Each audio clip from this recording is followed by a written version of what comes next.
Yun guys, 200% daw yung sound ko. Kaya kailangan kong hinaan tong TV. Tapos, I woke up at 3 a.m. Sabay, nakita ko dito sa YouTube yung why do you wake up at 3 a.m. Pag may nagwe-wake up ka daw ng 3 a.m. ganyan, meron daw nakatingin sa'yo. Yee! Kaya trinay ko na lang vlog. Wala ako sa mood, pero gusto ko sanang i-discuss si Barbie Shoe. Si Chansay! Chansay ni Dao Mingsu.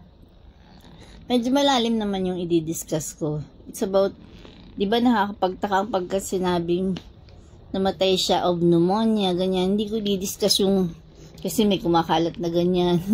Kasi yung rumor has it na matagal na raw siyang may sakit, tinatago lang. Tapos, siguro, she went to Japan for paggamot, tapos parang hindi na nakaya. So, then and there, namatay siya, cremate siya sa Japan. Hindi ko alam Parang hindi ko alam yung news, hindi ko confirm yun. So, ang i-discuss ko is about reincarnation. Kasi tingnan mo ang bata pa niya, diba 48, sabihin natin, yung bata pa ni Chansay. Pero tingnan mo yung life niya. Kineri niya yung kapatid niya. Yun yung pinili niyang burden. Tapos, kineri niya yung pamilya niya. Hindi naman niya kineri, pero ang laki ng ibinigay niya sa pamilya niya. Tapos, nag-asawa siya, diba? Yun lang, hindi ko alam kung bakit hindi niya pinatulan si Dao Mingsu. Si Washley ang pinili niya.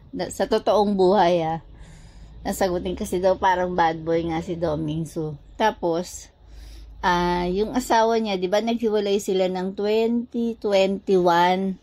Tapos, bumalik siya dun sa Korean. Kasi ata ang Korean ay napakahigpit. Bawal nga daw yung magrelasyon, masisira yung career.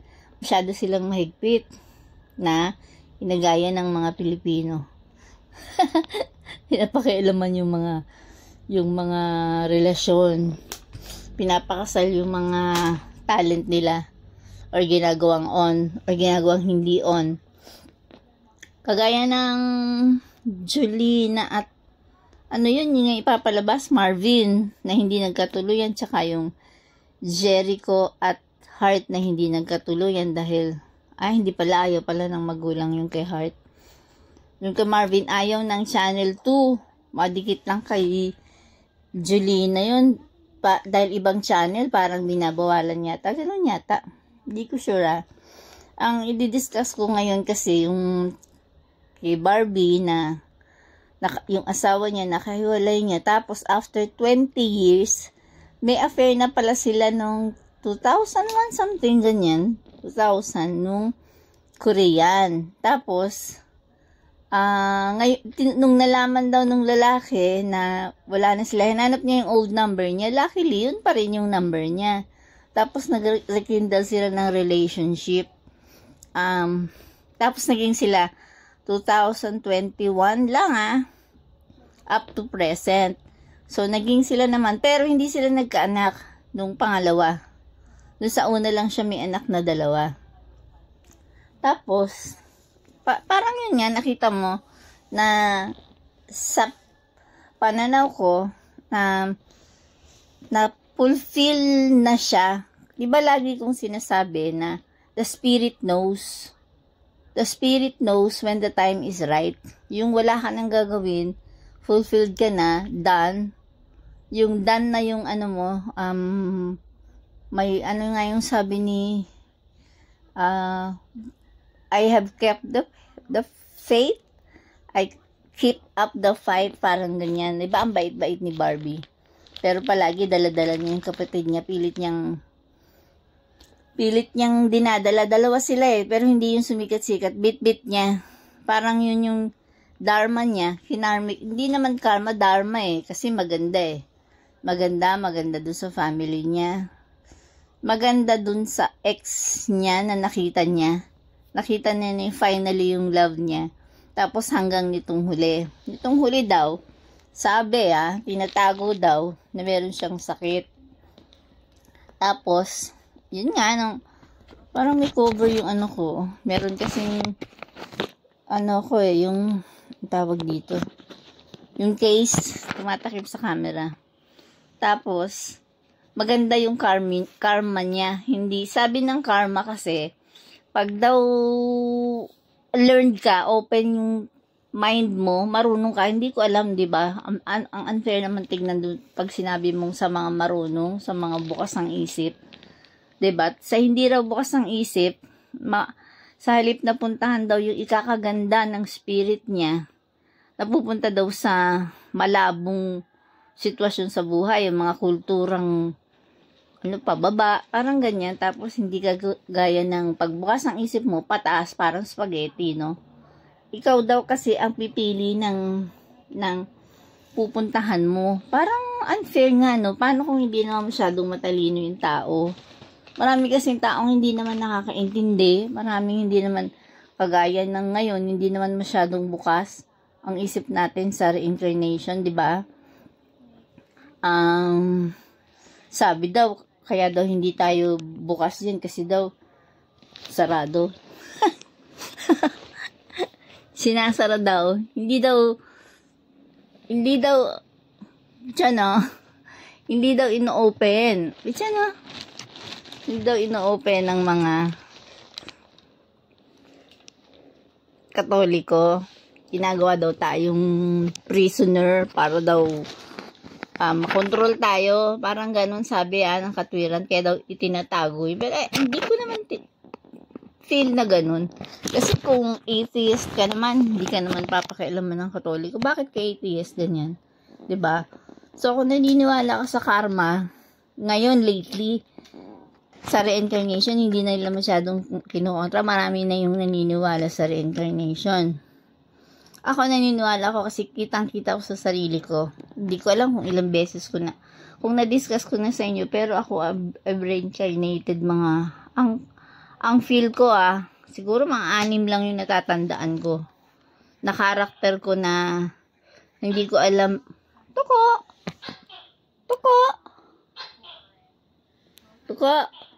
Kala ko namatay na yan. Diba meron akong vlog na kumapit siya dun sa papel na dumidikit. Tapos dumikit yung katawan niya. Sinave ko siya. Nilagay ko sa dun sa may sasakyan. Tapos nalagay ko sa lupa. Hindi ko alam na kung siya yung na-save na yun. Si Tuko. Tapos, tignan nyo, hindi nyo makikita sa ibang, pala yun. Tapos, yun nga, yung reincarnation, mas masarap siya paniwalaan. I'm not trying to persuade you o sa akin, mas masarap kasi nung pagkatoliko, ang papaniwalaan mo ay langit o lupa ka lang. Pag masama ka, kahit mabait ka, ano pa rin impyerno pa rin. Minsan nga may narinig akong pare na are we, parang tinatakot ba namin kayo masyado? Parang ganon.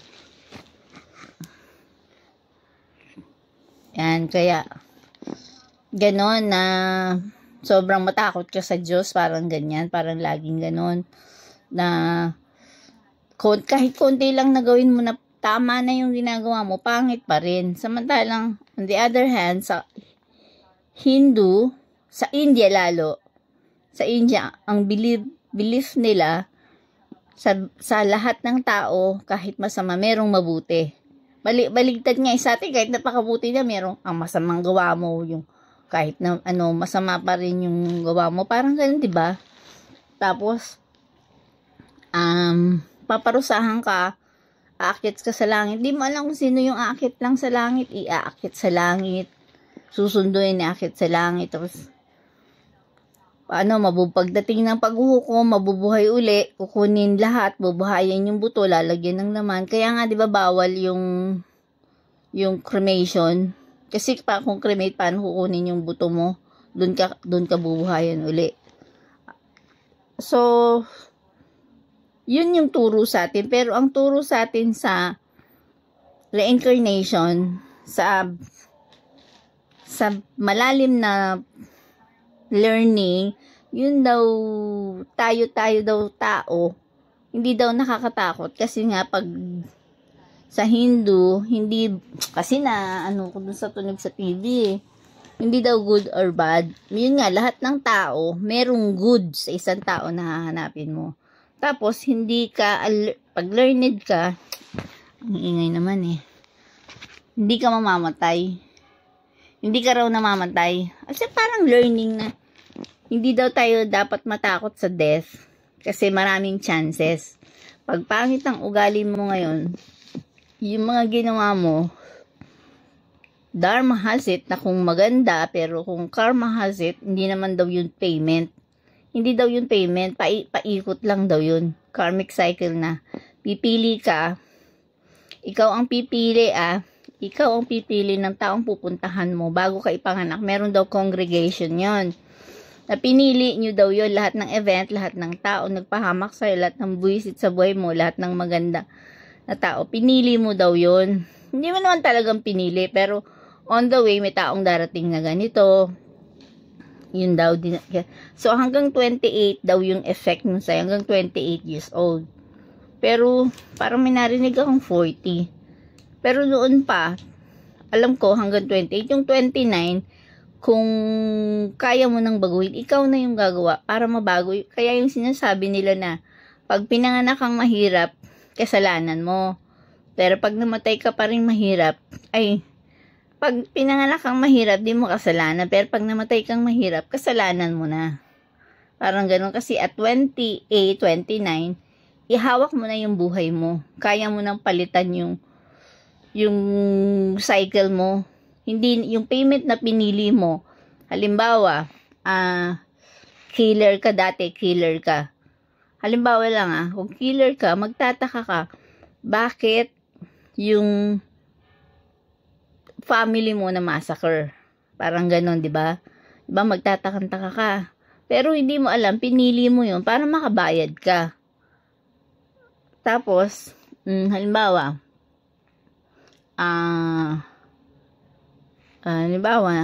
naman, kawawa ka naman nung araw, inapi ka naman, ganyan. Sa susunod na life mo, kukuha ka naman ng life ng tao na maiintindihan mo kung ano naman yung feeling ng mayaman. Parang mapupunta ka naman dun sa side nila. Parang ganun. Pero hanggat hindi ka maakyat ng isang level, so yun nga, kung open ang mind mo, diba? Unfair to say, para sa akin din, kasi parang masyado lang bukas yung isip ko to that. Pero paano yung mga hindi? Diba? Na hindi nila alam na, hindi sila naniniwala na yung tao, pag namatay daw, is not really dead. Kasi consciousness nga tayo, di ba? So, parang, ano daw sila, yung hindi talaga, consciousness daw sila na ano nga yung kahapon na panood ko, hindi daw siya dead. Nasa ibang realm, na kung iisipin mo, kung makikita mo daw yung talagang light, yung light na pupuntahan mo, buhay daw yun dun. Basta something like that, na buhay daw yun dun. Kaya hindi nakakatakot yung idea ng reincarnation tsaka life again. Kasi meron kang chance. Lagi meron kang chance para improve mo yung sarili mo. Nasa yun na yun. Hindi ko lang alam kung bakit may mga taong mas masama pa ngayon, mas sumasama pa. Siguro mga ano yun, I think, mga dating animal yun. Though, wala naman silang sinasabing gano'n, pero sa akin, sinasabi ko pag salbahe, uud ka. Sa susunod na life mo, uud ka, tapos apakan ka, isang araw lang buhay mo, tapos ano ka uli. Parang gano'n lang iniisip ko, magiging kang uud, magiging kang, yung suso. Feel ko kasi feel ko, yung mga taong sobrang sama ngayon, alam mo, dating animal yun. Kasi di mo, sana punta yung mga dinosaur. Sana punta yung maraming animal. Tapos yung tao, dumadami. Diba? Saan galing yung spirit niya? Di may animal spirit siya sa kanya. Kasi sabi ko nga nung maliit ako, gusto ko matransfer ako sa Bulaklak. Yung tahimik na, kasi nga diba, ko recluse, tahimik na tahimik ako. Gusto ko, maganda ako, pero tahimik ako. Tapos, yung Bulaklak naman, life, mahaba rin ang buhay ng Bulaklak, Tapos, pagka naman na-transfer ka, sa puro living lang, Hindi ka naman matatransfer sa inanimate na bagay tapos gagalaw yung bagay. Iba naman yun. Saan buhay na bagay ka lang matatransfer. Pwedeng maikli lang ang buhay mo, pwedeng mahaba lang. Siguro nakaka-affect. Masyadong malalim. Basta yun, yung kung open yung mind mo, maniniwala ka na kagaya ng buhay niya. At kaya ako naniniwala ako na the spirit knows when the time is over. When the time is done, when your life is reach na yung peak niya. Kagaya si Barbie Show nga, palagay ko nasa peak na yung buhay niya kasi ang ang sikat niya, 'di ba? Sobrang sikat niya. Tapos si Bichon, sobrang ayun, hindi ko na video si Winona, kinuha na kahapon. Ang sobrang sikat niya. Tapos the peak na niya. Maganda yung buhay niya, kinikerry niya yung kapatid niya, yung family niya maganda ang bring niya sa family niya, yun lang, 'di ba? Bakit niya naiwan yung dalawang anak niya? Tapos naiwan niya yung nakita na niya yung ex niya. 'Di ba? Parang na-fulfill na niya yung ex niya na magkasama na sila nung 2002 hanggang nitong huli. Hanggang yun nga, rumor has it na talaga daw may sakit na siya nitong mga nakaraan, tinatago lang. Talaga daw weak na siya, tapos umattend pa raw ng show ng party, pero weak na raw siya talaga. Daw on some issues. Tapos ako, I was thinking, na New Year, sinabi lang nilang na New Year, bakit ka naman sa Japan New Year? Dapat sa China, di ba? Kasi Taiwanese sila baka ayaw nila sa China, 'di ba? Buong family nila. I think sa Japan siya nagpagamot. I think lang Tapos doon sa Japan, siguro hindi siya kinaya. Yun nga, hindi siya kinaya. Na ewan ko, 'di ba may kumakalat ngayon na bagong endemya sa China? Siguro dahil malapit sila. Yung bagong ngayong ng flu, yung asan ba yung isang phone ko? RS, 'di ba meron ganon? Tumakot, hindi daw totoo yun. Talaga daw normal. Yung lumabas na daw yan na yun, normal daw na flu lang yun na dati na raw buhay. Pero, sabi naman ni Doc Alvin, yung mga, flu lang kasi, di ba nagagamot yun? Tubig, araw, tulog, pagkain, parang nutrients, di ba? Pero bakit siya mamamatay sa flu lang? Nag-upgrade nga daw sa pneumonia. Parang higher level na, hindi na makaya, maggrabe na. Maggrabe na yung lungs. Yun. Pero hindi naman totoo daw yung strain ng bagong, di ba? Yung bagong kumakalat ngayon. Pero di ba, ang daming sinisipon sa Pilipinas. Di ko lang alam kung marami ng report ng wala naman yata, di ba? Basta nitong huli lang, lagi kang may sipon, lagi ka lang may ubo. Di ba? Buti nga ngayon, uminit na sana hindi na dumami ng gano'n. Pero yun nga, nandyan sa paligid na yung strain ng ubo, sipon sa paligid na makokontract mo na. Lalo na kung taglamig at maraming tao sa paligid. Dapat maingay ka. Yung mga Pilipino pa naman, no? I'm into fashion, pero parang nakakapagtaka yung mga Pilipino, para bang hindi nalalamigan. Para bang hindi nila naiisip na more than half ng year ay malamig, no? Tapos minsan sa malamig, merong mainit na araw. So parang tatansyahin mo na lang kung kailan ka, like nitong 3 huling araw, parang ang init-init, di ba? Tapos kahapon parang medyo malamig na, parang dahil lang ba sa suot ko yun, 'di ba, na pag tag-ulan, makikita mo naka-sleeveless pa rin. 'Di ba yung mga Pilipino kasi siguro sobrang hassle na magdoble-doble ng damit tapos mababasa. 'Di ba? So parang hindi na natin masyadong iniintindi yung kung uulan, mababasa ka, dapat ang suot mo makapal. 'Di ba yung may mga jacket na mga, yung raincoat, yung mga jacket na parang dumudulas yung ano, parang ganon. Dahil hindi naman tayo mayaman na bansa, hindi naman tayo may mga ganun. Pero ang dami ng ganung klaseng jacket.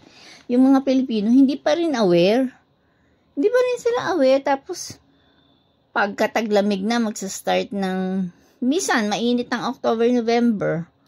Pero paminsan-minsan, sumisilip na yung lamig. Hindi ka makakita ng, may hood naman. May sweatshirt. Diba yung sweatshirt, kinagamit lang pang jogging. Tapos yung mga hood, ginagamit lang pang forma. Parang hindi nila alam kung kailan, saan gagamitin yung ganong klaseng damit.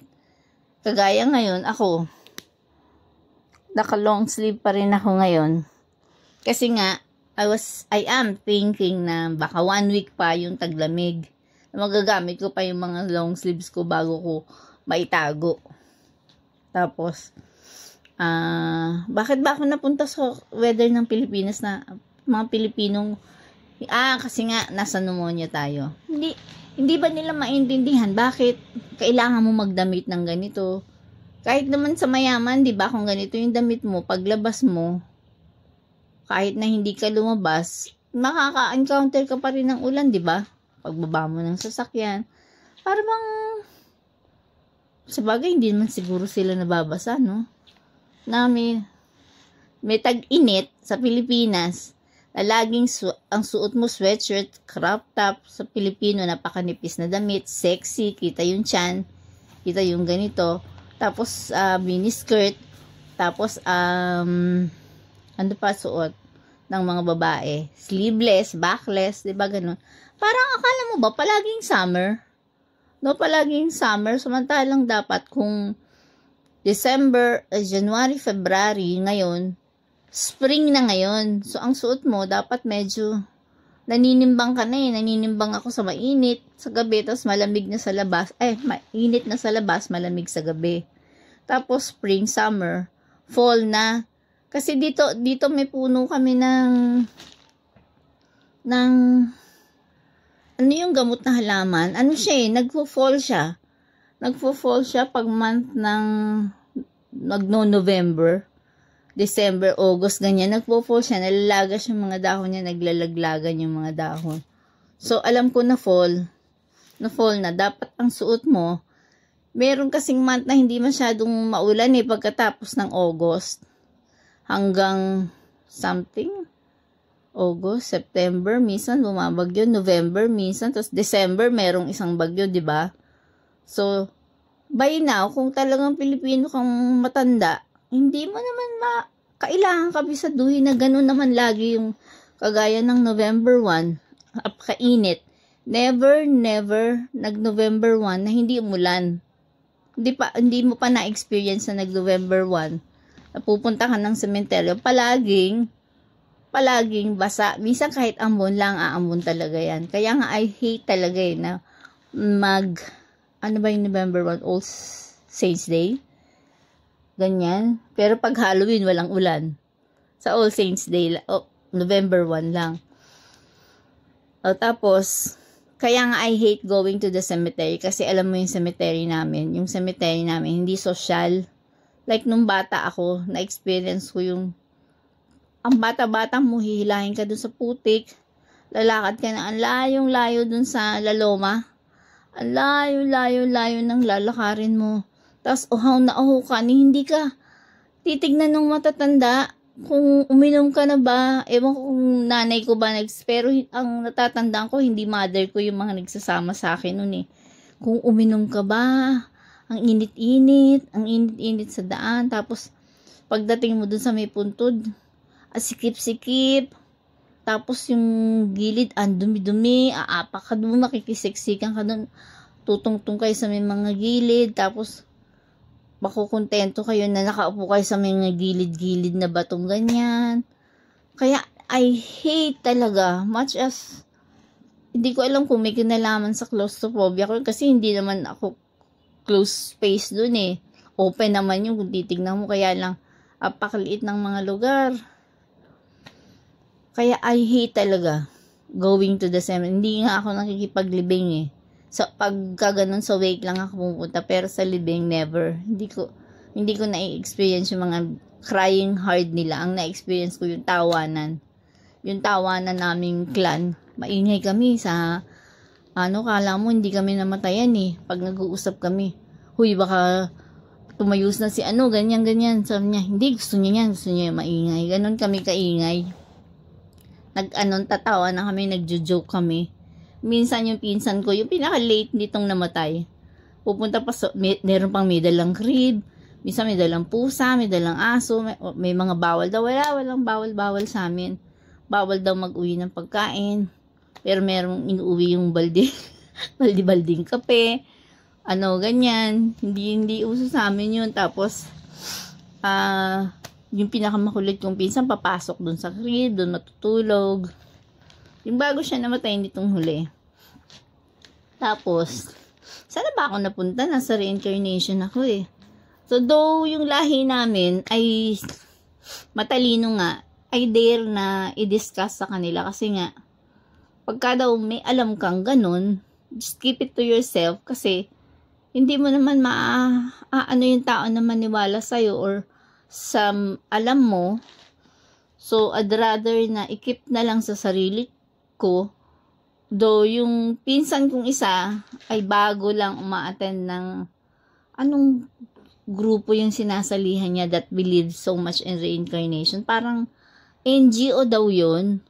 Tapos daw hahanap ka raw ng tao. Nandun sila sa Cavite.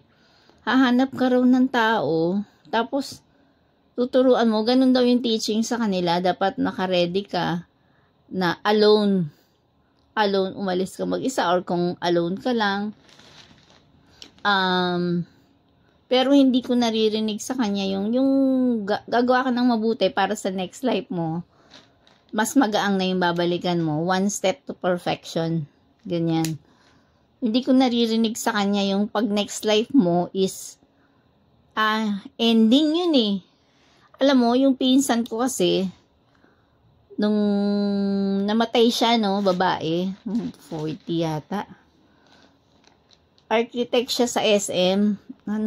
Nung napanaginip ko siya, sabi ko, G, yung daw kamiting mong darating na daw, ganyan, magkikita. Ay, hindi ako pwedeng umalis ngayon. Dito ako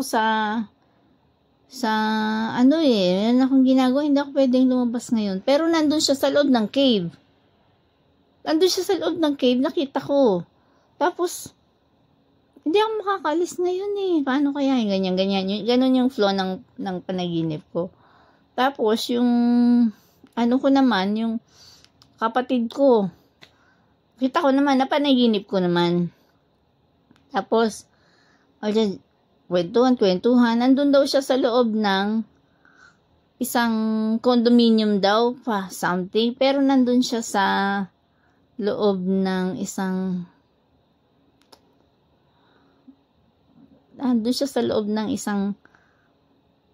bahay, something na hindi daw siya pwede umalis.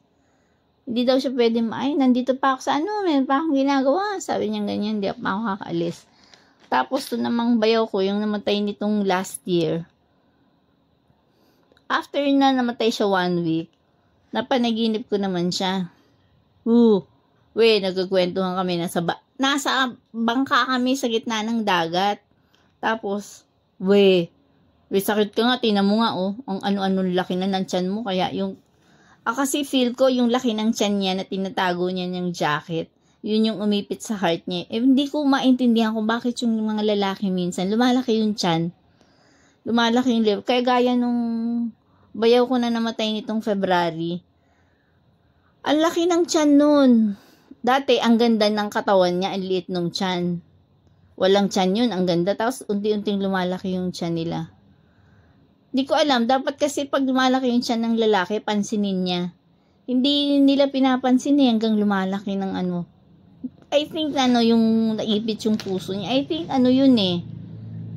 Kidney. Ano kaya yung nagpapalaki sa tiyan? Kidney? Tapos, pag malala na, malaki na yung tiyan. Yung sa mga babae naman, pag nakakita ka ng babae na kagaya ni Marcos, Liza Marcos. If you notice, may malaki siyang, yung tiyan niya malaki. Tapos may mga babaeng malaki yung tiyan. May mga babaeng, alam mo naman yung mapuson lang eh. Alam mo, laki naman ng puson dito. Alam mo naman yung malaki ng tiyan na ano lang dahil lang sa kinakain.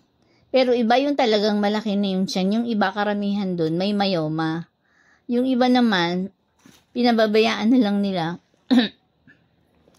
Dahil sa fear na alamin kung ano yon. Yung iba naman, walang pang alam mo na, pang medical. Tapos, pero may mga nararamdaman yun. Unang-una sa gut. Kasi daw dapat na unang-unang healthy sa tao, yung gut. Pagka marumi daw yung gut mo, yung cleansing, di ba? Pag marumi daw yung gut mo, doon nagsistart. Sa gut at saka sa bibig, sa toothbrush, doon. Tapos, pag marumi yung gut mo, yung mga may mayoma, nasa na ako? Hindi nila pinapansin. Hindi nila pinapansin yun hanggang mga 50 na yun eh, no? Mga 50 years old. Mga 50 years old kasi nagkakasakit yung tao. Mga lalaki na matindi. Tapos pag na-survive nila yun, yun yung lumalagpas pa yung buhay nila ng hanggang 80. Ganon. 'Di ba? Tapos, yun nga, balik na tayo kay Barbie Show. Wala. Excuse me po. Yun nga, ano siya? I think sabi ng sabi ng Chon, bibidyohan kita eh. Sabi ng body niya, sabi ng spirit niya, actually, hindi ko pa rin alam yung spirit at saka yung soul eh. Sabi ng spirit niya, sabi ng soul niya, the spirit knows when the time is over. Parang alam niya kung parang wala na siyang gagawin kasi nagawa na niya lahat. Good things na lahat ng nagawa niya. Good things, diba? Wala ka namang masabing maganda. Tapos tignan mo, bakit si Gloria Romero naman good things din, pero mabot ng 91. Diba? Ano yung binantayan niya na hindi siya makago? Kasi merong something eh na siguro nagsiset siya ng example sa mga mga artista, nagsiset siya ng example. Hindi siya agad umalis. Good din siya, di ba? Si Barbie din, good siya. So, hindi pa tapos yung purpose, kaya hindi pa umalis. Siya ngayon, tapos na yung purpose niya. O, yun lang yung kontratang pinag-usapan nila, pinirmahan nila. Meron daw kontrata yun eh. Bago ka ibaba uli dito. Tapos, sino pa ang sample? Yung bayaw ko is only 59. Ang dami-dami niyang apo. Tapos yung kapatid ko at saka yung nanay niya palagi nag-aaway. Nagpupukpukan daw ng sandok. Ano yung asawa ng Chinese? Nagpupukpukan daw ng sandok. Eh siguro sabi niya, tapos na yung life niya. Kasi napakasipag naman ng taong yun. Hindi yata umang-absent sa work yun ever since. Nakatali sa... bait-bait nun eh. Hindi sasabihin mo kasi mabait lang kasi ganyan. Mabait siya talaga. Tahimik siya. Tapos...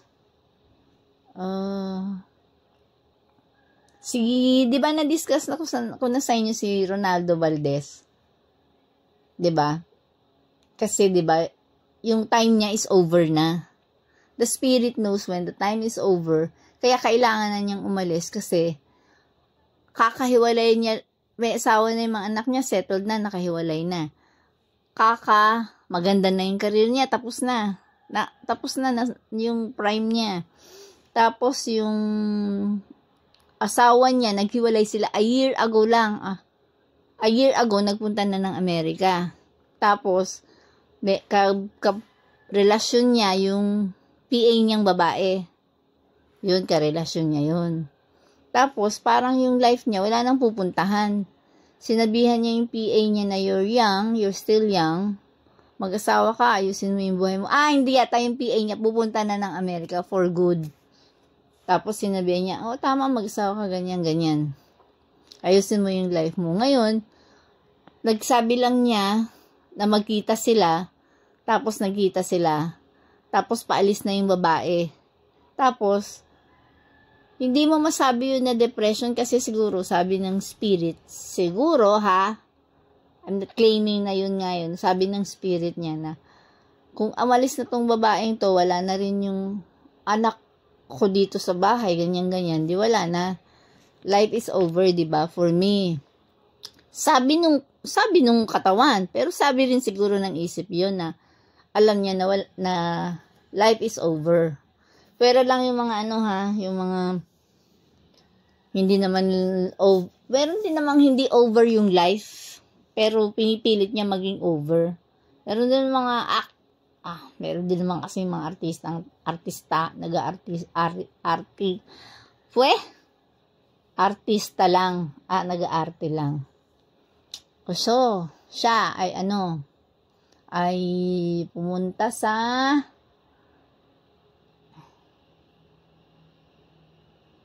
end ng life niya. Siguro naman happy siya.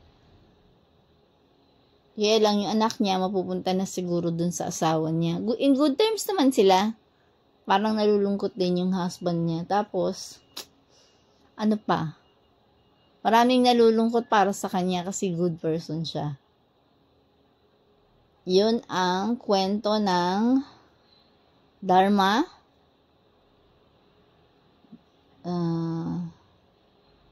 at Living the Life.